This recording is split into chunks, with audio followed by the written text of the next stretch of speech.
Hello les amis, on se retrouve en ce jour du réveillon de Noël pour discuter de ce qu'on appelle Shambhala. Encore un concept, je sais qu'Anne Givaudan a écrit un livre là-dessus. J'affectionne particulièrement Anne Givaudan, voilà, parce que c'est grâce à elle que j'ai entendu parler de la guérison avec le son, en fait. C'est elle qui m'avait mis la puce à l'oreille à l'époque. Et donc, Grigory Grabovoy a été interviewé à ce sujet en 1999. Et donc, il a parlé un petit peu de Shambhala. Et il s'avère que Shambhala, en fait, c'est pas un lieu physique permanent comme on pourrait avoir sur Terre. C'est plutôt une projection multidimensionnelle et pulsante qui se matérialise, qui va matérialiser une sorte de convergence de nombreux mondes, d'espace et de dimensions. Et on va dire que son apparence s'adapte à la nature de l'observateur. Et les humains vont y percevoir une cité de pierres blanches, par exemple, peuplée avec des êtres humains, tandis que d'autres vont voir sous des formes plutôt correspondant à leur propre réalité. Donc vous voyez l'état de conscience, la pensée crée la réalité. Donc je voudrais vous faire une confidence à ce sujet. C'est que je suis déjà allée plein de fois à Shambhala, mais sans savoir que c'était Shambhala, en fait, tout simplement. Et heureusement que Grigory Grabovoy est là pour, à travers ses enseignements, en fait, mettre des mots sur des choses que j'étais pas capable d'expliquer avant. Donc je m'y suis rendue plusieurs fois, mais c'est parfaitement involontaire et c'était pas forcément pour des moments systématiquement joyeux. C'est pas du tout ça la question. Mais en tout cas, c'est quelque chose qui est tout à fait possible d'atteindre et je vais revenir là-dessus à la fin de la vidéo pour ceux qui auront le courage de rester jusqu'au bout. Voilà. Alors, l'accès à Shambhala ne dépend pas du tout du savoir ou du pouvoir. C'est pas une question de ça. C'est une sorte d'alignement intérieur très très très précis et d'une synchronisation avec son cycle de manifestation qui est très très très bref. Voilà. Il est de l'ordre, alors là on est dans les mathématiques avec Grabovoy, toujours il est de l'ordre de 10 puissance moins 3 secondes. Donc si vous voulez, il existe des concentrations qui permettent d'y accéder de façon factuelle. Bon, moi à l'époque où j'y allais ou quand j'y vais, c'est complètement inconscient, je sais pas, la plupart du temps je fais des trucs, je sais même pas comment expliquer comment ça fonctionne. J'en sais rien, mais c'est des choses qu'on peut apprendre quand même. Voilà. Donc au sein de cette projection, ce qui se passe, c'est que le temps et la mort sont largement absents. Clairement, ça n'existe pas en fait. Voilà. C'est ce que je vous décris dans les voyages multidimensionnels. Donc, les habitants présumés de Shambhala, ils vont avoir atteint un point de stabilité qui fait qu'ils vont pouvoir demeurer là en permanence et où la vie est perçue comme la seule réalité. Et cette réalité-là, elle est éternelle, en fait, tout simplement. C'est-à-dire qu'on a une existence perpétuelle, voilà. Alors, Shambhala va abriter une forme de hiérarchie de personnes et dedans, on va inclure les anges, notamment, et parfois, Shambhala va offrir un accès à Dieu directement pour ceux qui ont dépassé justement cette condition mortelle. Voilà. Alors, le thème central de ce lieu, c'est que la connaissance est totale, en fait, parce que tout est champ informationnel, tout est information, tout est objet d'information. Et en gros, là, on détient toutes les connaissances, voilà, comme notre âme, à la base, détient toutes les connaissances. Alors, cette connaissance totale, bien qu'accessible à Shambhala, n'est pas forcément une fin en soi. Hein. La véritable finalité de Shambhala, c'est d'être un catalyseur pour l'action et la transformation du monde terrestre notamment. Les pulsations qui vont lier Shambhala à l'univers vont servir à harmoniser justement les différents espaces et Et ceux qui y séjournent retournent souvent dans le monde pour y œuvrer, animés par ce savoir transformateur. Ouais, plein de gens qui y vont, hein. Voilà, c'est pas l'apanage d'une élite, hein, pas du tout, pas du tout. Et certainement que nombre d'entre vous, vous allez vous reconnaître en fait dans les éléments que je suis en train de vous expliquer. Alors, tout d'abord, ce qu'on va avoir avec Shambhala, c'est cette nature multidimensionnelle parce que Shambhala se définit comme une projection assez complexe qui sert justement de point de convergence pour de multiples réalités. D'accord ? Donc, on va avoir une sorte de projection adaptative parce que Shambhala va se matérialiser, on va dire, sous des formes adaptées à chaque monde et à chaque observateur. Vous voyez, l'œil de l'observateur va créer sa propre réalité. Donc voilà, en physique quantique, ça on le sait très bien. Alors pour un être humain, Shambhala va plutôt apparaître comme une cité physique habitée par des humains. Bon, moi je vais plutôt tendance à voir comme ça. Bon, j'ai déjà vu des anges, mais même pas à Shambhala, mais bon, c'était pour des questions graves par ailleurs. Alors, pour des êtres de d'autres civilisations, ça peut se manifester plutôt avec des formes de tonalités lumineuses, des apparences conformes à leur propre réalité, donc sachant que ces civilisations extrêmement avancées ont une réalité totalement différente de la nôtre, évidemment. Hein. D'accord ? Alors, on va avoir aussi une sorte de projection pulsante, dans le sens où sur le plan terrestre, ce qui se passe, c'est que Shambhala n'est pas une présence constante. Elle se manifeste plutôt comme une projection pulsante, c'est-à-dire que pour des durées extrêmement courtes, qui ont été citées, donc à 10 à puissance moins 3 secondes, c'est-à-dire que c'est 1 millième de seconde, même pas, va apparaître et disparaître sur le plan physique, si on peut en parler de cette façon. La synchronisation temporelle de Shambhala va permettre de pénétrer cette cité. Donc, on l'a expliqué plus en amont, ça peut arriver de façon spontanée. Bon, mais il est possible de réaliser cette synchronisation par des moyens de concentration. D'accord ? Donc, pour pénétrer cette cité, il va être nécessaire d'accorder son propre intervalle temporel de voyage pour pouvoir coïncider précisément avec l'apparition de la projection. D'accord ? Alors, en termes de localisation géographique, bien que sa nature soit plutôt multidimensionnelle, il est affirmé que quand même, pour la Terre, toutes ces projections se situent au même endroit géographique.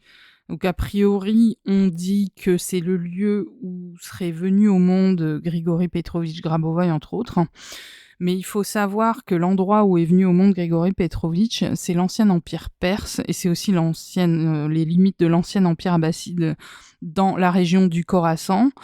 Et je fais une parenthèse pour les personnes qui connaissent l'islam, notamment, qu'il était annoncé qu'à la fin des temps, il y aurait un Mahdi qui assisterait le Christ dans ce rétablissement du royaume divin, et que justement, cet individu va naître précisément dans cet endroit, en fait. Voilà, entre autres signes. Et pour ma part, mais ça m'est strictement personnel, j'ai la conviction absolue que le Mahdi, c'est Grigori Petrovitch Grabovoi, justement. Et je me risque à dire quelque chose qui n'est que de mon avis personnel, voilà. Mais parce que il y a un certain nombre de signes, tous ces critères, j'ai pu les vérifier point par point il y a déjà plusieurs années. Mais je ne souhaite pas m'engager sur ce terrain parce que je n'ai pas envie de rentrer en conflit avec des formes de fanatisme ou autres. Et d'ailleurs, je vous prierai d'être très poli dans les commentaires à ce sujet. Voilà, c'est mon opinion personnelle, ça ne veut pas dire que je vous l'impose. Voilà. C'est simplement que pour moi, c'est ma vérité. Voilà. Alors, pour ceux qui auront envie d'y croire et de vérifier par eux-mêmes, ils pourront, mais moi, je cherche pas à imposer ce point de vue, pas du tout.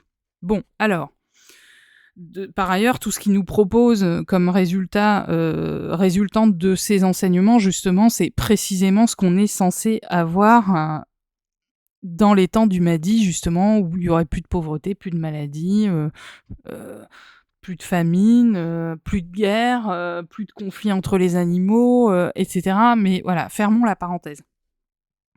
Alors la description, qu'on va faire que l'auteur va faire, de Shambhala et de sa structure interne, c'est que pour un observateur humain, puisque c'est l'observateur qui conditionne la réalité, on le rappelle, Shambhala va posséder des caractéristiques assez propres à une cité tangible et structurée, telles que nous on peut les connaître, mais voilà.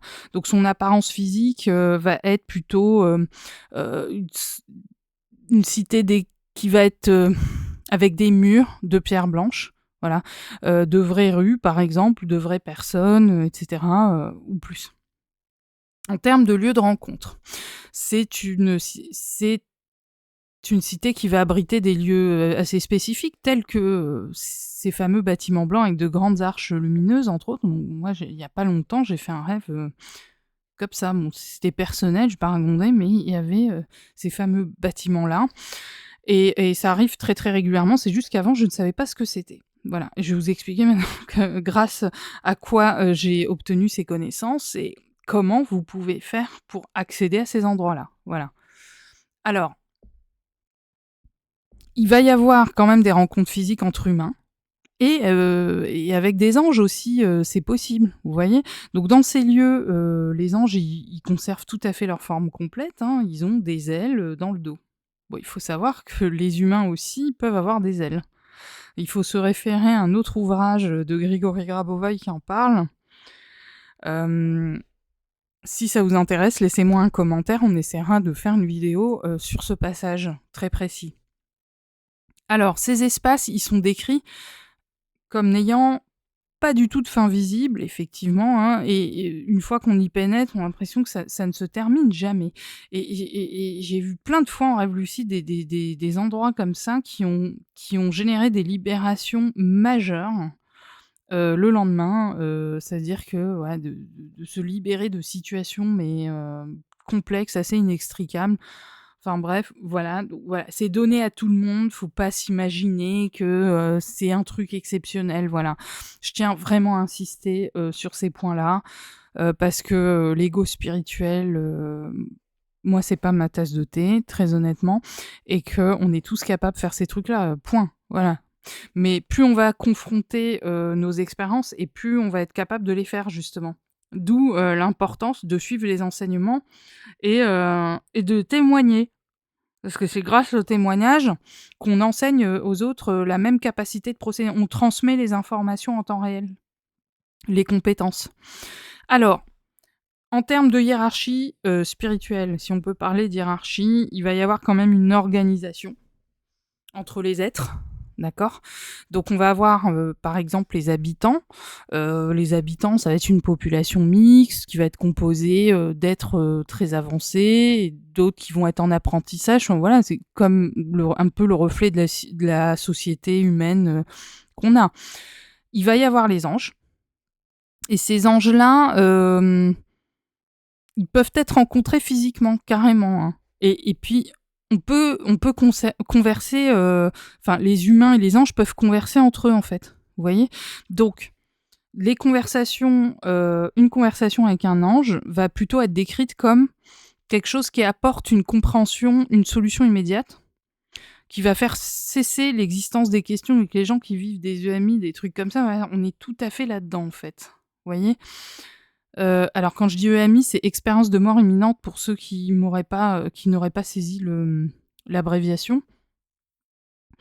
C'est que voilà, on est dans des états de conscience, si vous voulez, on a une claire connaissance, une omnipotence, une omniscience, absolue et donc forcément, voilà, on sait des choses comme ça et je pense que c'est comme ça que les grands inventeurs ont trouvé des solutions aussi, à des solutions technologiques qui ont fait avancer, l'humanité, son confort, l'espérance de vie et ainsi de suite.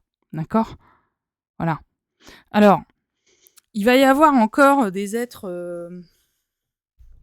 apparemment, entre les anges et Dieu, il y a d'autres êtres. Et ces êtres-là, ils font une taille beaucoup plus grande et ils vont avoir d'autres formes, notamment Et ils vont aussi avoir des comportements, des réactions et des motivations assez, différentes. Voilà. Et donc après, on a le stade de l'accès à Dieu, l'être, enfin le créateur, le suprême. C'est le sommet, en fait. C'est que Dieu, il pour toute personne, y compris humaine, quand on peut voir Dieu, c'est parce qu'on a atteint tout simplement, l'état d'absence de mort, en fait. Voilà, c'est aussi simple que ça, mais en même temps tellement compliqué à atteindre, voilà. Alors, pour pouvoir accéder à Shambhala, je vous prie de m'excuser, hem, c'est une expérience initiatique, mais comme je vous dis, elle vient naturellement, voilà, pour certains, bon, et tout le monde peut le faire, et pour ceux qui l'ont pas encore fait, je vous le souhaite, et en tout cas, voilà, vous saurez, que c'est possible de le faire. C'est que, bon, c'est pas une entrée qui est forcément conditionnée, par des acquis extérieurs. C'est une disposition intérieure. Donc comment on fait pour atteindre cette condition? Vous allez me dire, bah oui. Alors, les critères, heu, pour pouvoir entrer à Shambhala, c'est que on dépend pas d'un haut niveau de savoir ou de pouvoir. Ouais, c'est pas une question de savoir ou de pouvoir. C'est-à-dire que la personne qui sait ni lire ni écrire, la personne, vous savez, je sais pas, pour ceux qui connaissent l'histoire du Baal Shem Tov, le père du hassidisme, c'était un être très, très simple, en fait, mais qui avait des capacités spirituelles incroyables, et je crois qu'il était même capable de se téléporter, il était médium, enfin, il voyait tout, et c'est pas un rabbin, à la base, qui avait été formé de façon académique, intellectuelle, et cetera. Vous Enfin, voilà, c'est un exemple que je vous donne comme ça, que cette claire connaissance n'est pas conditionné au niveau académique quel qu'il soit, même si on sait que Grigory Grabovoy encourage cela. Il est entouré de docteurs, lui-même est docteur plusieurs fois, et cetera, vous voyez? Donc ce qu'il faut comprendre, c'est qu'on est, tous à la même distance de Dieu, et que c'est l'alignement intérieur, c'est cette justesse de position de la personnalité ou de l'essence même de notre être qui va permettre de trouver une brèche pour accéder, même que temporairement, à ces espaces. Mais ce qui se passe, c'est qu'après, on est censé être dans cet état-là tout le temps, d'évoluer, de monter de strate en strate. Et là, je fais un clin d'œil à un de mes usagers de pilotage sonore, qui avait, décrit accéder à des dimensions où tout était blanc, et cetera, et donc là, je souhaite lui répondre très précisément à ce sujet, à travers cette vidéo. C'est que justement, il s'est rendu dans ces endroits-là, tout simplement, certainement à des niveaux beaucoup plus élevés que ceux auxquels j'ai pu accéder, mais en tout cas, voilà, c'est le cas. Donc il faut savoir que c'est cette dimension-là.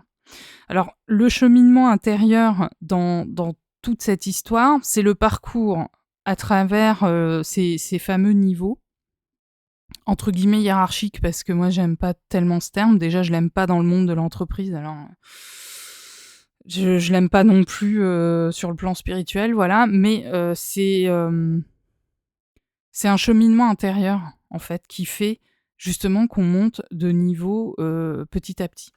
Alors, il va y avoir des gens qui vont rencontrer Dieu, directement incarné en homme.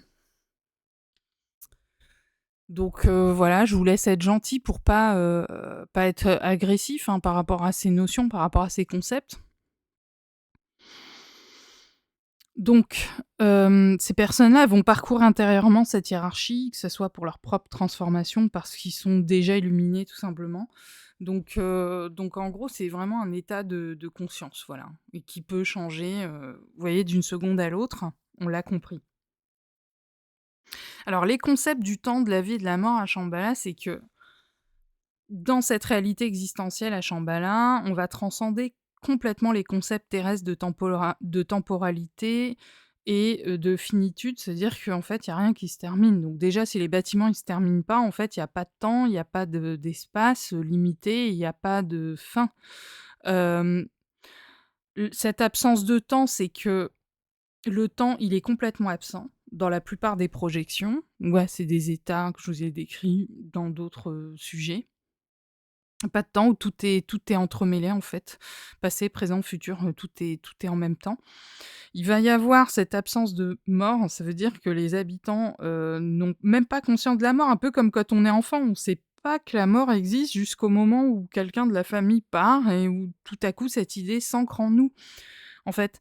Donc les gens ne meurent pas, tout simplement. Donc il existe déjà des zones d'absence totale de mort. Elles existent. Donc nous, on doit apprendre à les créer, en fait. Voilà. Donc si on se concentre sans arrêt sur le négatif, sur les actualités, ben, on va pas forcément être aidé dans ce cheminement. L'idée essentielle aussi, c'est d'atteindre ce fameux point de stabilité parce que les êtres qui y vivent vont atteindre ce point qui est que la compréhension que la vie, c'est la seule réalité qui existe en accord avec les lois de l'univers et de l'éternité. Voilà, il y a que ça, il y a que la vie, il y a pas autre chose. Voilà. Alors en termes de transformation de la mort, même si on doit maintenant dès à présent nier complètement ce mot, hein, si on veut y arriver, c'est comme le mot héritage en fait. Pour moi, on devrait le supprimer du dictionnaire. Il devrait même plus exister ce mot-là parce que ça induit la notion de mort. Et ça m'est complètement insupportable. Ça m'est tout à fait insupportable parce que quand on est dans la foi de toutes ces choses-là, ces histoires-là n'existent plus, les héritages n'existent plus, les successions n'existent plus, les pompes funèbres ne sont plus censées exister, ainsi de suite. Voilà. Et tant qu'on continuera de penser à la mort, bah, en fait, elle arrivera. Hein. Tant qu'on s'arrête pas d'y penser, bah, cette fameuse conscience collective qui vient nous écraser, en fait. Donc, certaines zones de Shambhala sont dédiées à l'étude et à la transformation de la mort en vie. Bah, ça m'étonne même pas. J'ai été dans ces lieux d'études aussi avec un copain, moi, de longue date, que j'ai perdu de vue, hélas. Un ami très proche qui était juif ultra-orthodoxe. Enfin, il l'est toujours, mais je sais qu'on étudiait dans ces endroits-là ensemble. On était des petits camarades de classe dans cette zone. Alors, le concept de vie éternelle, c'est quoi? C'est que, en conséquence de ces principes, ce qui se passe, c'est que les habitants de Shambhala vont vivre éternellement, naturellement, puisqu'ils ont atteint ce point de stabilité où bah, il n'y a plus de temps, il n'y a plus de fin. Ah, et c'est ça qu'on veut atteindre, voilà. Et ça, c'est des espaces que j'atteins beaucoup plus facilement quand je suis dans mon lit. Voilà, ça c'est ma grande spécialité et l'essentiel du travail que je fais, c'est là. C'est là pour faire des choses, tout un tas de trucs pendant ces moments-là. Parce que au quotidien, bah moi j'aime bien être ancrée dans la réalité et produire dans la matière des choses, faire des choses, voilà. Et peut-être avoir moins d'espace pour ce type d'état de conscience. Alors que normalement, tout devrait être mélangé, tout simplement. En toute quiétude et les pieds sur terre et sans vriller complètement. Alors, en ce qui concerne le savoir, la connaissance et la mission de transformation qu'on va avoir, hein, c'est que cette connaissance omnisciente à Shambhala n'est pas du tout un état passif, mais c'est plutôt un moteur d'action. Parce que c'est là où on va pouvoir faire le plus de choses, et je vous confirme que c'est dans ces états-là qu'on fait le plus de choses. Hein.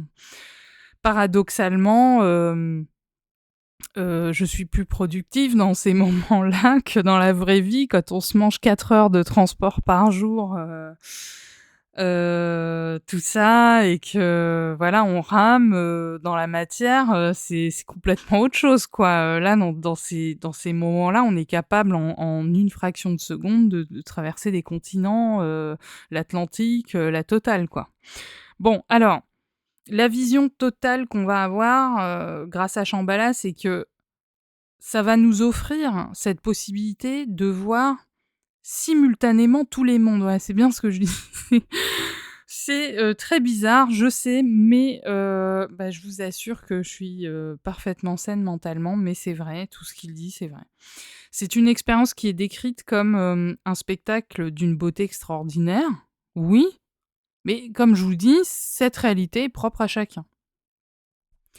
Alors, le savoir comme mode d'action va faire que même si dans cet endroit, la connaissance, totale, y est vraiment réelle et absolue, bah, elle n'est pas statique, bah, heureusement. Parce que, si vous voulez, quand cette projection se manifeste sur Terre, bah, cette connaissance va se traduire systématiquement en mouvement, en création, en transformation et donc ce savoir va appeler plutôt à agir pour transformer le monde terrestre. Donc, vous l'avez vu plus haut, les gens qui récupèrent des informations, qui reviennent et qui mettent en application des choses, les personnes qui reviennent d'expériences de mort imminente, de MI, et qui tirent des leçons de ces enseignements, effectivement, pour changer leur trajectoire, tout simplement, de vie. Ou se réaligner, c'est même pas changer de trajectoire, c'est juste se réaligner avec ce qu'ils étaient censés faire. Parce qu'on peut toujours dévier de notre trajectoire, en fait, hein, initialement prévue par notre créateur. Alors, quelle réflexion on va avoir sur la finalité du savoir? C'est que l'auteur, Grigory Petrovitch Grabovoi, il va nous partager à ce moment-là une réflexion personnelle sur cette valeur qui est la connaissance absolue. Alors, la mission des visiteurs, pour ceux qui ont séjourné à Shambhala, c'est qu'ils redescendent souvent ensuite dans le monde ordinaire pour y œuvrer et faire ce qu'ils ont à faire. Et donc moi, à plusieurs reprises, j'ai obtenu des informations par ce biais, sans le comprendre, sans le savoir, qui m'indiquaient des choses que je devais faire, des activités que je devais soit reprendre, soit commencer, soit poursuivre, soit et qui aujourd'hui remplissent mon emploi du temps. Mais à la base, j'y pensais pas du tout consciemment, hein. Quand on est pris dans le métro boulot dodo, on pense à rien, on est juste mort d'épuisement et c'est tout. Et ces infos-là, je les ai obtenues comme ça. Et c'est comme ça que j'ai mis en action un certain nombre de choses dans la matière, parce que sans ça, j'aurais jamais fait. Et sans ça, je vous composerais pas les musiques que je suis en train de vous faire aujourd'hui, qui m'aident et qui vous aident et qui aideront encore beaucoup de gens avec vous, je l'espère. Clairement. Voilà. Donc, ces pulsations qui nous connectent à Shambhala, aux autres mondes, vont nous permettre d'harmoniser les différents espaces de l'univers. Donc, on est dans un outil, si vous voulez, c'est un moyen d'harmonisation universelle assez important. Alors, comment vont se manifester les cycles temporels à Shambhala? C'est pas compliqué, hein. Les apparitions de Shambhala sur le plan terrestre vont suivre des cycles très très spécifiques, donc ça veut dire que Shambhala apparaît vraisemblablement dans la matière de temps en temps. Donc ces fréquences de manifestation, elles sont plutôt rares, on va dire, parce que ça va être genre des fois tous les 100 ans, par exemple. Voilà. Et puis il va y avoir des périodes plus propices. Alors par exemple, ça va être les passages de millénaires qui sont des moments particulièrement favorables. Donc par exemple, la période qu'on a traversée entre 1999 et 2000, pour ceux qui étaient déjà là, moi j'étais déjà là, je vous rassure. Ça se voit de façon, mais ça se verra plus bientôt. Alors, cette période, elle est citée vraiment comme un moment où un développement spiralé orienté dans le sens inverse des aiguilles d'une montre a permis de percevoir d'autres mondes et entités. Puis on a une autre période, mais là je fais un aparté, ça n'a rien à voir. C'est dans Aeruculus qu'on a ça, c'est un conte que Grigory Grabovoi écrit aussi en 2012, il s'est passé des choses, et justement je me souviens qu'en 2012 j'avais eu des accès à Shambhala assez phénoménaux, j'étais incapable de comprendre, j'ai tout noté, tout ça machin, mais pendant des années je me suis cassé la tête à essayer d'interpréter ce que j'avais vu, entendu, truc machin, et en fait c'est maintenant que je comprends. Vous faites le calcul, ça fait long hein, pour interpréter, comprendre un rêve. Donc venons-en maintenant au principal pour ceux qui ont été courageux, qui ont écouté jusqu'au bout ces explications. Je vous en remercie, bravo. Parce que j'ai pas trop le sens de la synthèse et que pour moi, c'est hyper important d'avoir les détails pour comprendre complètement un problème ou une notion et que, en fait, comment on fait pour y aller? Vous allez me dire comment on fait. En fait, c'est possible. Il existe des concentrations pour le faire. Et il existe des enseignements pour vraiment en savoir plus.